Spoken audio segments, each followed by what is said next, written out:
Hello and welcome to Reading the World. I'm Ali Alhajji, and this is a podcast about literature, culture, and higher education as ways of asking a larger question. What does it mean to read the world? On this show, reading is not limited to books. We also read institutions, ideas, systems, and the stories societies tell about themselves. My guest today is Dr. Doug Cardell, an economist and public thinker whose work focuses on economic policy, evidence, and the tension between ideology and lived reality. What drew me to his work is not only the policy side of it, but the deeper question underneath: how economic systems become moral narratives, how words like fairness, value, freedom, and justice begin to shape the way people imagine the world they live in. So today's conversation is not just about economics as numbers, it's about the economics as language, as story, and as one of the ways people learn to interpret society. Dr. Cardell, welcome to Reading the World. Hi, Ali. I'm happy to be here. It's great to have you here. I want to begin with a question that sits right at the center of this show. We often assume that people do not simply live in the world, they also interpret it. They read it through concepts, values, and inherited vocabularies. So, when you think about your own work, do you see yourself mainly as helping people understand the economy more clearly, or helping them rethink the stories they have already been told or taught about the economy? Well, I think it's both. I think that what I try to do in explaining things to people about the economy and economics in general is helping them reshape their worldview of economics. They come to me with a worldview already, and part of my job, my mission, is to tune that up, to help them see the world more clearly than they may see it now. Because too many times, for too many people, economics is something that isn't well understood. They come to it with imaginary ideas about what they think is true, but is not actually reflected in reality. Yes, because these are not quite the same thing. One is about information, the other is about interpretation. Mm-hmm. Yeah, I think a really good example of that, I'm a Beatles fan.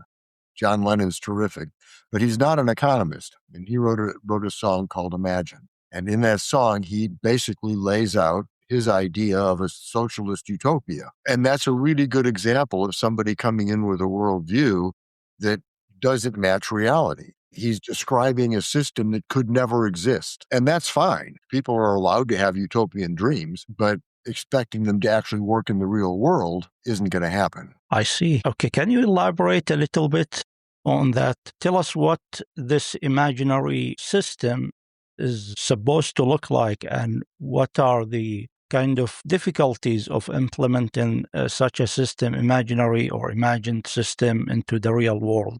There's a lot of people out there, John Lennon's song is a good example, that think of socialism. There's a lot of words we could use, but we can just use socialism for the time being, as a system that would really help everybody and would make life better for people in general. But there's a couple of really serious problems with that. I think the first one is something I discovered probably when I was 12, 13. Somebody was trying to explain to me the wonders of communism, which is basically the same as socialism. And I said, well, that won't work. And she said, well, why not? And I said, well, because it assumes that people are saints. It assumes that people will give up any self-interest for everyone else. And life doesn't work that way. And in fact, it's true of all life. Plants compete with each other to get more sunlight. They compete with each other for food and water and so on. So all life is based on the idea that you have to first look to your self-interest. Now, that's not the same as selfishness. It's not saying that you will do things to hurt others for your benefit, but you have to first of all do what's good for you. I think I told you before we started that I went for a run before I came Yes. in, looking after my self-interest. I want to live a long time, and one of the ways I do things to make that happen is I invest my time in making myself fitter. Now, So, the example you are given is an excellent example. First, we want to clear some things for the audience, which is about socialism and the definition. You said it's not one thing; it could be multiple. Some person may be asking or laying out the idea of socialism, but they have different concepts about it. Each one is kind of associating the concept with one thing. I know you mentioned self-interest versus, being a saint, but let's discuss that, and then we go back to your example, which is about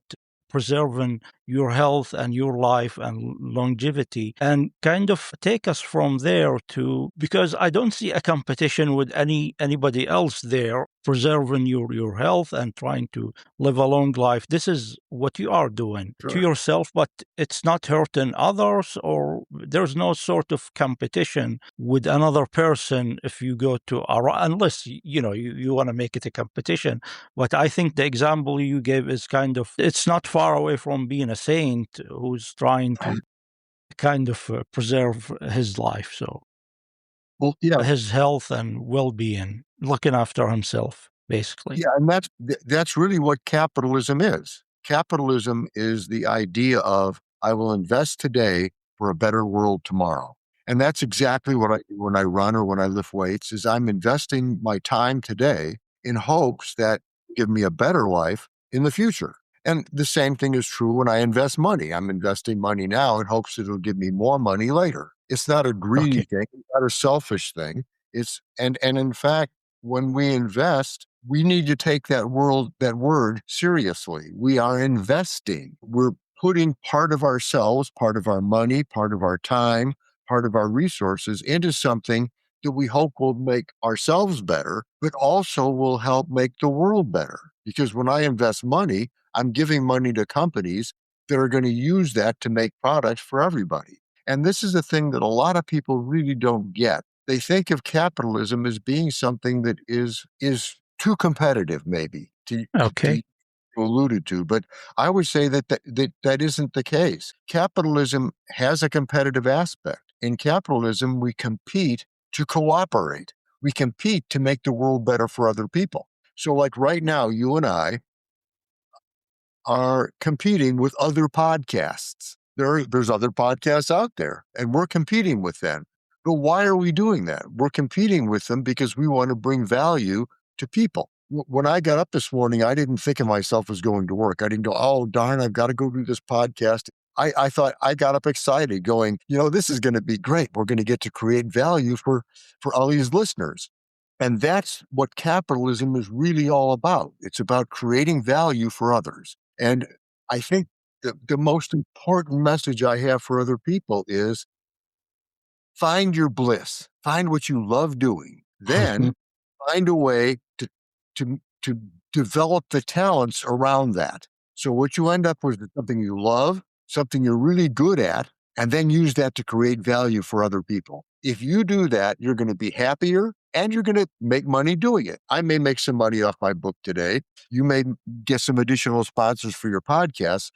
Talking about that, I know we are throwing at the audience a couple of concepts here without drawing boundaries, like we are talking about capitalism, and capitalism has many definitions depending on who is defining actually capitalism. But you gave us a good idea of what you mean by socialism versus capitalism. Now we understand both of them kind of, to me, they seem utopian, but possible to implement, not talking about capitalism, I mean, and the examples we gave. Again, when you contrast that with reality, your definition here, and this takes me to when you use the phrase evidentiary economics, what exactly are you trying to recover? Is it a method, a discipline, a corrective ideology? Could you elaborate a bit on the term? Sure. Going back to John Lennon's song, Imagine, there are a lot of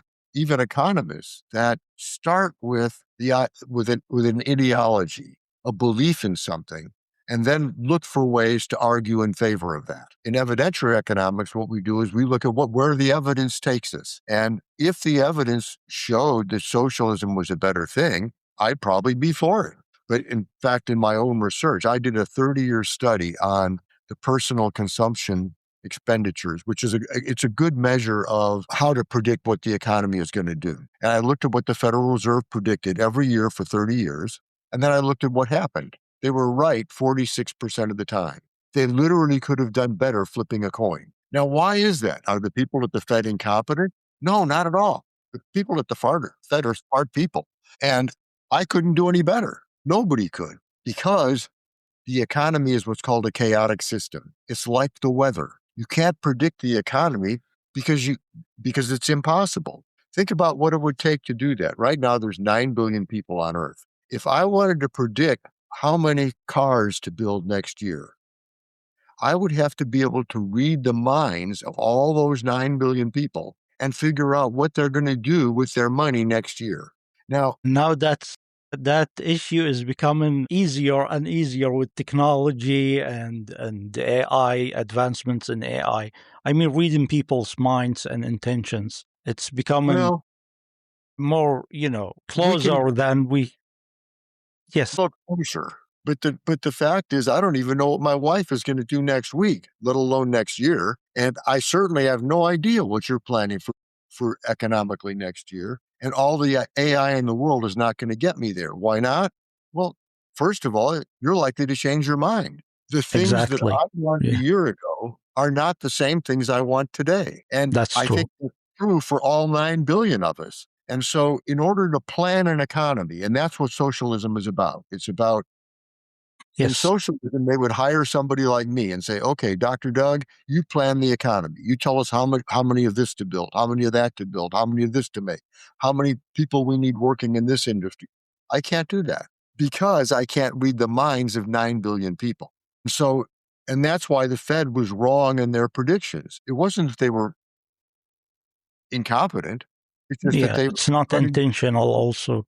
And a good example of that is another chaotic system, the weather. I would give Yes, your listeners a challenge. When we get done with this podcast, get your favorite weather app, write down the weather forecast for next week, then yes, wait a week to see what happens.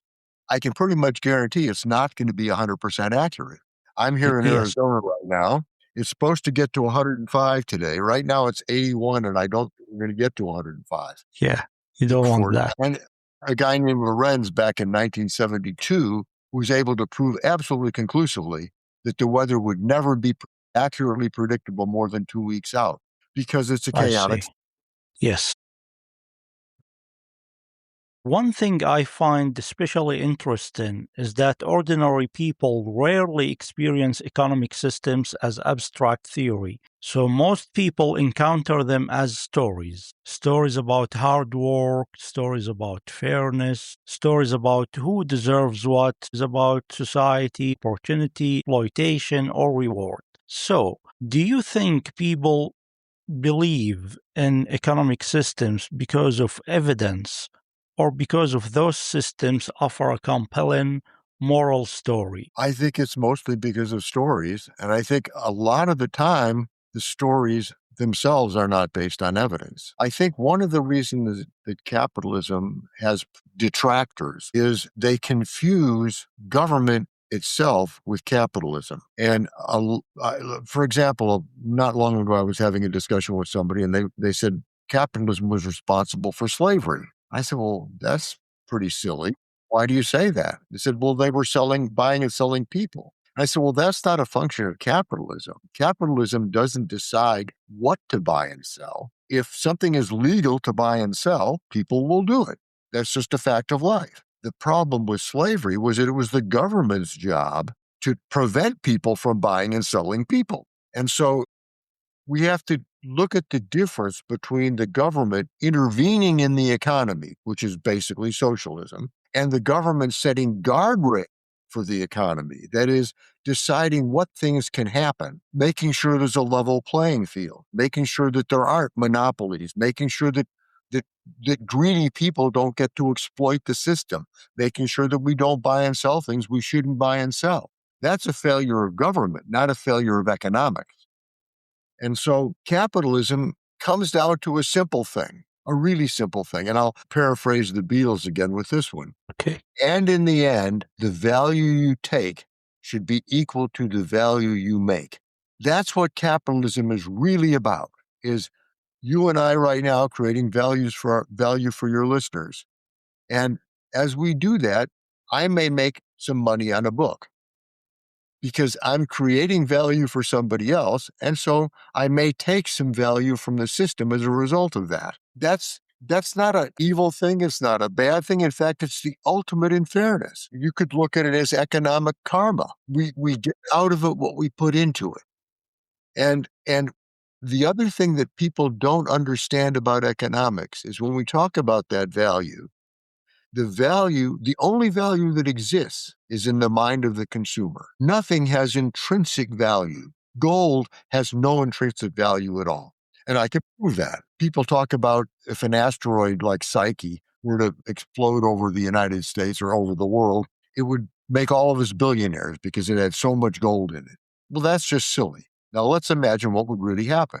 Let's say Psyche explodes in the atmosphere, and now we all have 3 inches of gold in our backyard. Are we all billionaires now? No. Why not? Well, I know what I would do. The first thing I would do is hire somebody to scoop up that gold and take it out of the way. I don't want 3 inches of gold in my backyard. I like grass. I like trees. And so what would happen is we would have so much gold as that it would be worthless. In fact, it would be negatively valued. We would pay people to get rid of it for us. And Yes, the value depreciates. yes, Yeah. exactly. And so the only value that exists in the world is in the mind of the consumer.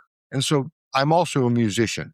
I've got a lot of friends that are musicians, and some of them, that's their full-time gig, and they don't do all that well financially. Some of them complain about that. They say, well, I'm making great, not to pick on jazz musicians, but particularly those that play jazz, say, well, I'm making this fantastic music and people won't pay me to make it. And I said, well, because value is in the minds of the consumer. They may not value jazz as much as they value pop. And in fact, record sales would seem to suggest that they prefer pop to jazz. And so if you want to make money doing anything, you have to find out what consumers want and then give it to them. Now, how Yes. is that a bad thing? How is that in any way construed as exploitation? It's clearly not. It's saying, I want to find out Yes. what I want and give it to them. Now, different. It's the opposite. Yeah, it's not the opposite, but it's not exploitation. Yes, No, of course not. absolutely. And that's like in my book, one of the things I compare is the Beatles and the Grateful Dead. And the Beatles have made a lot more money in music than the Grateful Dead. But I don't think the Grateful Dead are sorry about that. I think they were really happy with their choice. They did their thing and got paid reasonably well for it. And that's exactly the way things should be. We want lots of variety, there's plenty of space for jazz musicians. We want people to do a lot of different things and satisfy a lot of different consumers. But we also have to remember that it is the consumer that decides. I sort of got in an argument the other day about with somebody who said that, well, the system doesn't really work right because Beta didn't beat out VHS, which is clearly a better videotape system. Said Betamax was better than VHS, so it should have won. I said, well, that's sort of fascist thinking. And he sort of jumped back at that. But if that's the thinking that says, I get to decide what's better. And what the people decided was they would rather have something that would play for 2 hours instead of 1 hour, largely because they wanted to be able to record movies. And they wanted something that cost 2/3 as much and where the tapes themselves were less expensive. So the people decided. Now, did they make the right choice? They made the right choice for them. They get to make that choice. I don't get to make that choice. You don't get to make that choice. Nobody else gets to make that choice. But that's a wonderful thing about the world. We shouldn't all be the same. We shouldn't all want the same things. We should want a Yes. lot of different things. Yes. So we want Exactly. a lot of people out there competing to give all of us what it is that we want, not one uniform product. And that's what always happens with socialism, is we end up with very, very limited choices because Yes. somebody deciding, here's what everybody should have. You look at Germany. Now, by the way, fascism and socialism are very, very close together. They're almost the same thing. And in fascist Germany, Hitler decided that everybody should have the same kind of car. And so he got a hold of Porsche and said, Porsche, here's the car I want you to make. And the car was a Volkswagen Beetle. I see. Volkswagen is German for people's car. And Yes. that was what Hitler thought everybody should have. Now, I had a Beetle when I was in college, and I liked it. It was a great car. But does everybody have to have one? No. We all have different needs. I mean, now I've got a trailer I have to pull. I couldn't do that with a Volkswagen Beetle. I've got to have a truck. Yeah. Yeah. It's the difference is kind of what it's part of inbuilt in humans, difference Yes. and variety. It's not sameness and, copies of one another. Your work also touches directly or indirectly on utopian thinking, and that interests me a great deal. Utopias are not just political blueprints, they are also acts of imagination. They Right. begin in dissatisfaction with the present and then move toward a vision of how the world might be otherwise. So, what do you think utopian visions get right about human longing? And what do they get wrong about human behavior? Well, I think too many people, we mentioned running, my going out running earlier, and there's a lot of people out there that would like to be in good physical shape, but they don't want to go running to do it. And I think that's the basic disconnect between most people's utopian dreams, is that they want something for nothing. Their picture of utopia is, let's just all sit around and do nothing and have everything provided for us. And I would suggest that that's not utopia, that's hell. If we look at psychology, two very key psychologists, Maslow and McClelland, both did studies back in the early 70s, and Maslow's created this thing called a hierarchy of needs. And the top need he had was what's called self-actualization. That is, doing your utmost to get the best you can out of your being. McClelland did a similar study and found out that his top thing was achievement. And I think too many people don't understand that. They think that utopia would be about getting something for nothing. And I got to say, I don't want something for nothing. I want to push myself. I want to find out what my limits are. I want to do really good things and achieve. I want to self-actualize. I want to find out what I'm capable of. And that's the true utopia, is where we all push ourselves to our limits, creating value for other people, and learn to love doing it. I think part of the problem is too many people are out there working for a living, and that's a really, really bad idea. We should not work for a living. What we should be doing for a living is creating value for other people. I mean, let's look at a guy that's in a burger joint. They're sitting there flipping burgers. He hates his job. He's not having any fun. And so he longs for some utopia in which he doesn't have to do this. But you know what? I can fix that guy right now. If he starts changing the way he looks at the world, he'll be in utopia. And here's how he does it. He starts looking at those burgers and saying, that guy that just pulled up to the drive-through, he pulled up there because he's hungry, he doesn't have time to cook, or he doesn't know how to cook. And he's paying me to cook for him. So I'm going to make him the best burger I know how to make. And I'm going to serve it to him cheerfully and happily. I'm going to try and make his day. Now, I guarantee if that burger flipper guy starts looking at the world that way, first of all, he's going to be a whole lot happier because he's going to see the value he's creating for others and see himself, therefore, as being more valuable. Because when we create value for others, that means that we must be valuable people. And so that's a huge, huge change in your mind. But the other thing is, give him a month, he's going to get a promotion because his boss is going to see what he's doing and he's going to start moving up. And if he keeps doing that, he may end up running the company someday, like the guy that is now the current CEO of Costco, who started out there 30 years ago as a forklift driver. These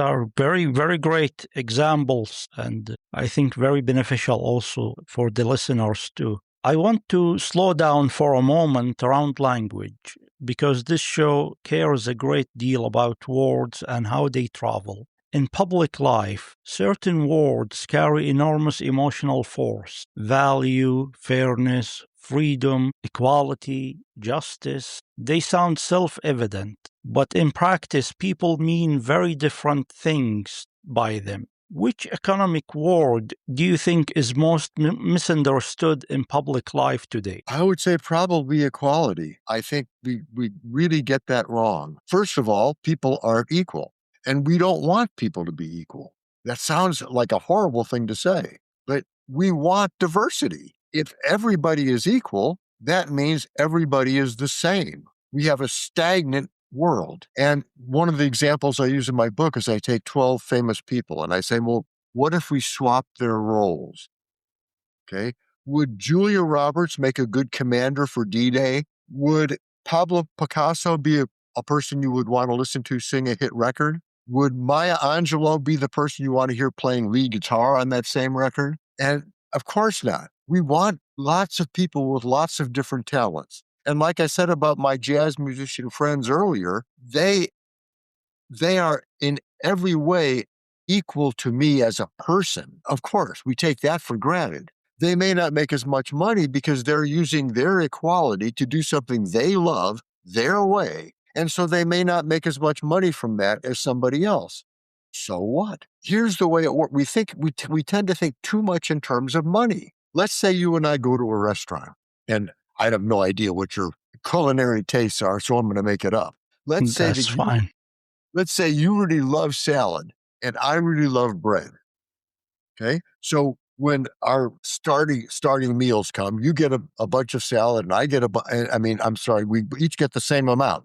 We have a plate of salad and a plate of bread. And you suggest, hey, you know what? I really like salad. Why don't we trade? And I go, okay, great. So I give you my salad and I take your bread. Now, does it make any difference at all what the menu prices of the salary and the bread were? Both got exactly what we wanted. But too much of the time we say, well, the price of salad was more than the price of bread, so I got screwed.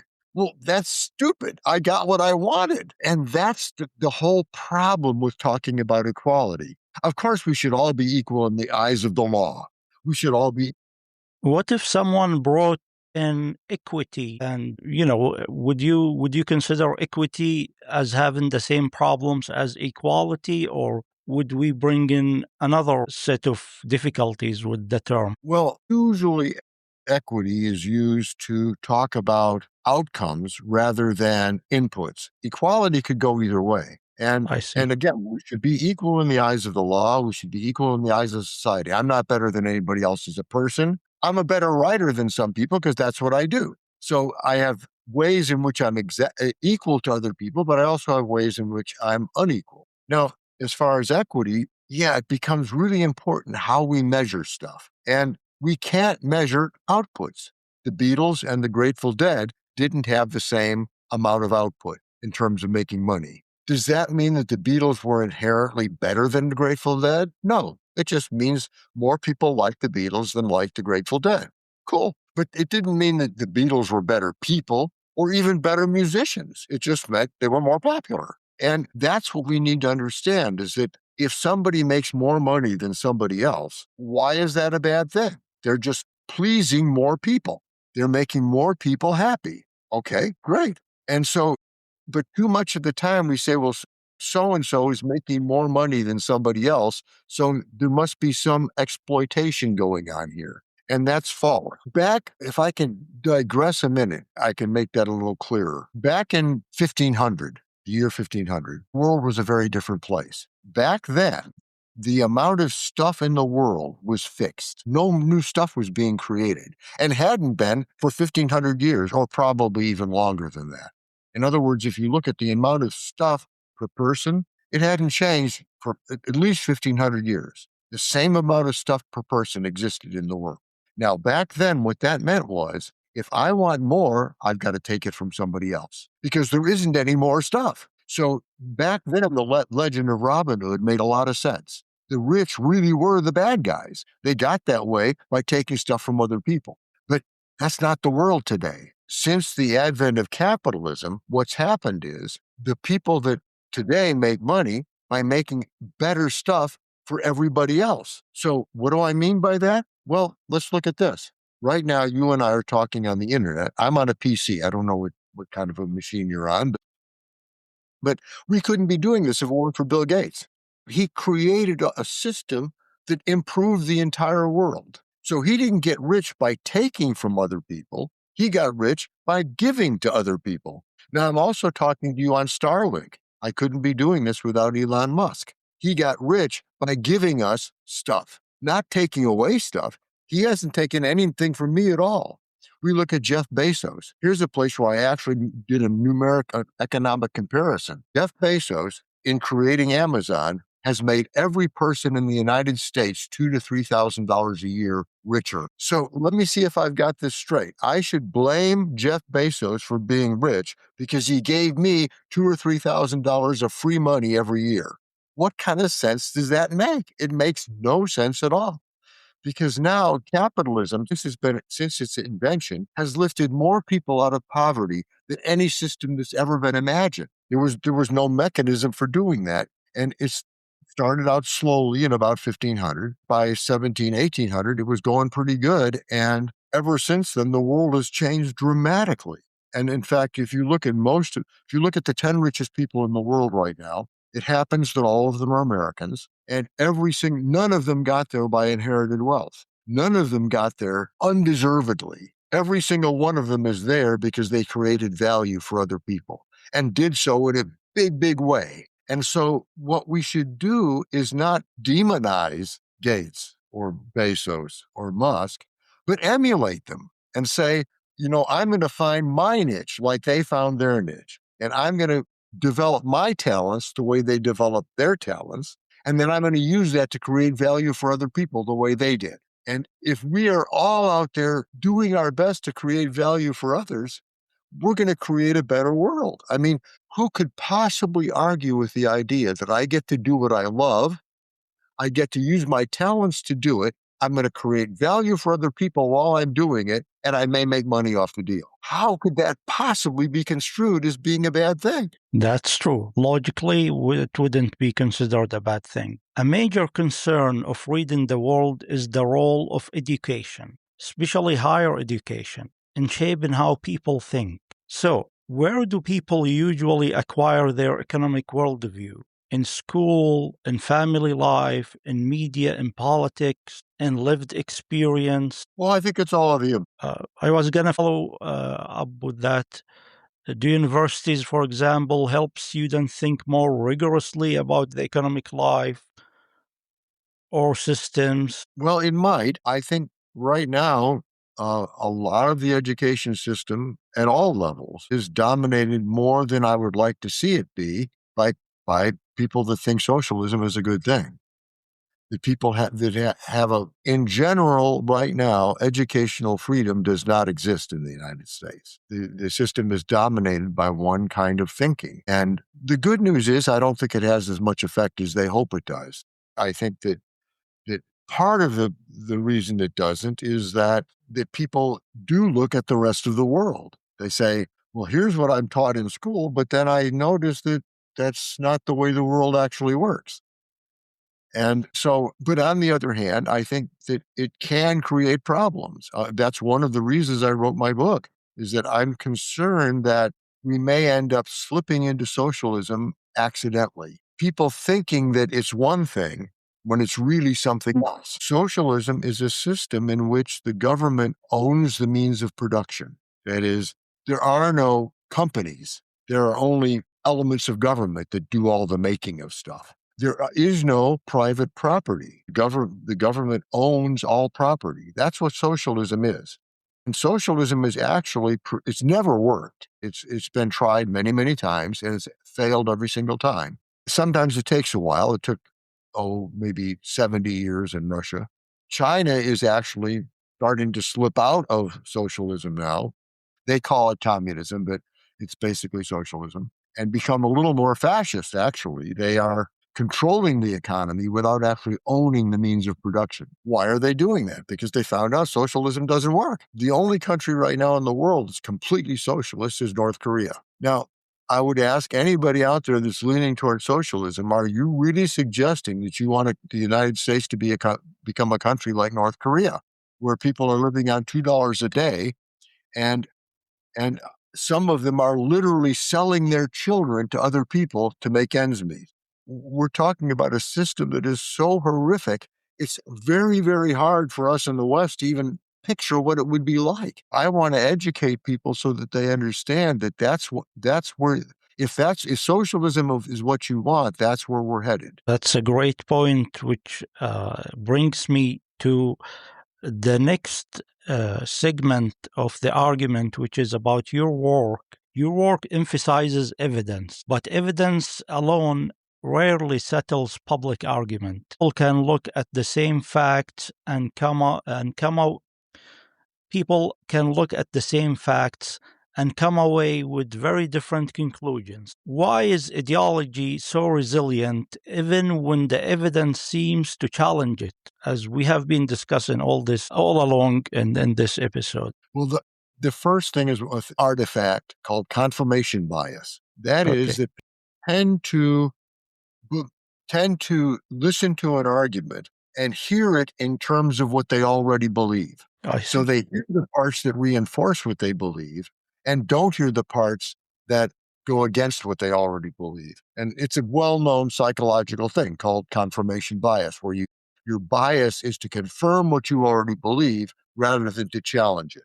And so what the cure for that, if you will, is cognitive dissonance. And I'm hoping that that's some of what we're creating today in our listeners is creating a situation where cognitive dissonance is a state in which means you can't hold two opposing ideas in your head at the same time. It creates a dissonance. It creates a situation of confusion. And so the first thing you want to do to convince people of stuff, or I don't even like to talk about convincing people of stuff, because I think the evidence speaks for itself. I don't think you need to convince people. I think what you need to do is create cognitive dissonance so that they can see that there's another way of looking at the world, and that the evidence supports one way of looking at the world, and imagination supports a different way of looking at the world. And so I think what we want to do is create that dissonance to let people see that there are more than one way of looking at things, and to help people explore and look for new ideas. I think if we can achieve that, we'll have a much better world. I think that too many times people are too comfortable in what they already believe. And I think what you and I are trying to do right now is to challenge that and say, get out there and explore. Look for other ways of looking at the world. In your phrase, look for a different way to read the world. To read the world in a new way. To read the world in a more open way.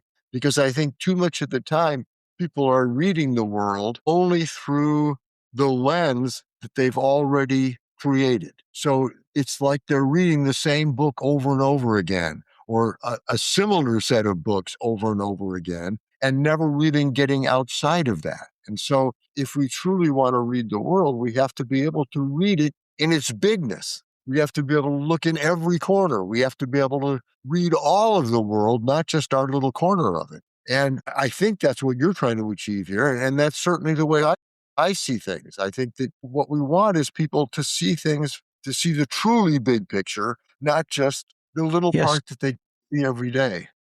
I love what you mentioned about, especially about reading the world and how it relates to the show. We are speaking in a moment when many people feel economically anxious, politically disillusioned, and morally uncertain. And in moments like that, simple explanations can become very powerful. What do you think people are misreading most seriously about the present economic moment? Well, I think the first is the difference I mentioned earlier of seeing that the government should not mess with the economy, but they should apply guardrails. And that most of the things that people don't like about capitalism, or the most important probably, are things that are really failures of government. It's people in the economy doing things they shouldn't be allowed to do. If people are using economics to exploit people, the government should stop them. Exploiting people is a bad thing. We shouldn't allow that. The government shouldn't allow monopolies. And right now there are too many monopolies in the economy, and the government should break those up. Another thing that I think that troubles people is since capitalism is about pleasing people, it's about trying to find out what people want and give it to them. That means it's very, very messy. We don't know what's going to happen next because it changes. Like we said, we have to read the minds of 9 billion people to know where it's headed. And those 9 billion people are constantly changing their minds and doing this and doing that. And so that means that capitalism is about companies chasing those people, trying to find ways to please those people. And that means it's a messy system. And a lot of people are uncomfortable with ambiguity. They like to be able to look at things and go, I know what's going to happen a year from now. They like that, but it's unrealistic. Nobody knows what's going to happen a year from now. Nobody. And so to think that we want a world that way is to put ourselves in a box that we're going to be very unpleasant inside of. Because if we build our world around our picture of the world around the idea that we can plan absolutely for the future, we're going to be disappointed. We have to be flexible. We have to recognize that things are going to happen that we can't predict. And when those things happen, we have to be prepared to deal with them. I mean, I live out in the middle of nowhere on a ranch, and not long ago, the main pipe up to the house broke. And so I had to spend 3 or 4 days doing nothing but working on fixing that. Now, that wasn't something I planned for, and it took a big dent out of my life. But we have to learn to approach those things more cheerfully and recognize that stuff like that's going to happen and not let it, make us miserable, because stuff like that is going to happen. And the same thing is true of capitalism. People are always asking me stuff like, are we going to have a recession later in the year? Or is the stock market going to go up? Or should I buy a house in Florida now? Is this a good time? And, I can't answer all those questions. I can give you statistics. I can say, well, I think it's less likely that we'll have a recession than that we will have one. I can say, yeah, the housing market is looking a little bit bubbly in Florida right now, but I think that there's enough scarcity there to continue to support it. So I think it might be okay to buy a house there now. But I'm making judgments that not predictions. I don't know what's going to happen, and all kinds of crazy stuff happens in the world, and I'm in no position at all to predict any of it. And so the thing that would make a lot of us happier is if we could create a higher tolerance for ambiguity, a higher acceptance of the fact that we don't know everything and we aren't ever going to know everything, and that things are going to happen that we can't predict and maybe don't want, but they're going to happen anyway. And so we have to learn to roll with the punches. And that's a fact that we cannot change, unfortunately, unless we are given extra abilities that nobody has at this time. So I want to close with the question that gives this show its title. When you hear the phrase reading the world, what does it mean to you? Well, I think that's a really critical thing. I actually have a master's degree in reading, and that was one of my first advanced degrees. And I remember actually writing a paper when I was doing that. And the focus of the paper was that reading is a lot more than just looking at words on print. It's how we interpret a lot of things in the world. I used examples like a quarterback playing football learns how to read the defense. And that means you're looking at what's happening out there, who's shifting to what position, and what's that likely to mean in terms of what the play that you're about to call. We talk a lot about reading in a whole lot of other contexts, and I think your way of looking at this is exactly right.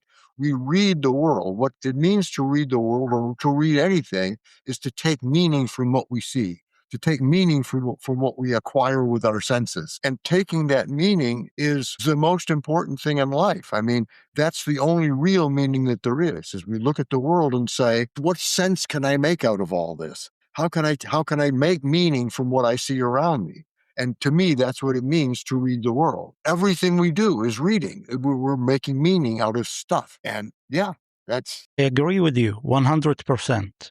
Dr. Cardell, thank you so much for joining me on Reading the World, and thank you for listening. If you enjoyed this episode, you can follow Reading the World for more conversations on literature, culture, education, and the many ways human beings make meaning of the worlds they inhabit. Until next time, read closely, listen carefully, and avoid the shortcut.